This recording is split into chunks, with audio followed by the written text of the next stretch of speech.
আচ্ছা, সম্প্রতি দেখা যাচ্ছে অনলাইনে ফেসবুকে একটি কথা বেশ ভাইরাল হয়েছে, আজকে আমার মন ভালো নেই। মুহতারাম, এই যে বাক্যটা, এই বাক্যটার সঙ্গে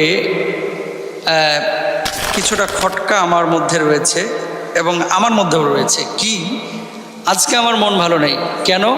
কোন একটা কারণে সে ব্যথিত হয়েছে, অথবা তার শরীরটা ভালো যাচ্ছে না, এর কারণে মনটা খারাপ হয়ে গেছে, অথবা কারো কাছে কোনো মুআমালাত লেনদেন ছিল, সেটা যথাযথভাবে সে প্রয়োগ করতে পারে না বা বাস্তবায়িত করতে পারে না, সেজন্য তার মনটা খারাপ হয়ে গেছে।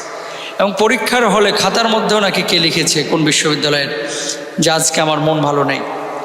কথা হচ্ছে, একজন মুসলমান দেখেন, ওয়াল্লাযীনা হুম আনিল লাগওয়ি মুরিদুন, অহেতুক এই ধরনের কোনো কাজকর্ম করবে না। এটা ঈমানদারের বৈশিষ্ট্য না, সফলকাম মুমিনের বৈশিষ্ট্য না। মুসলমানদের একটা বড়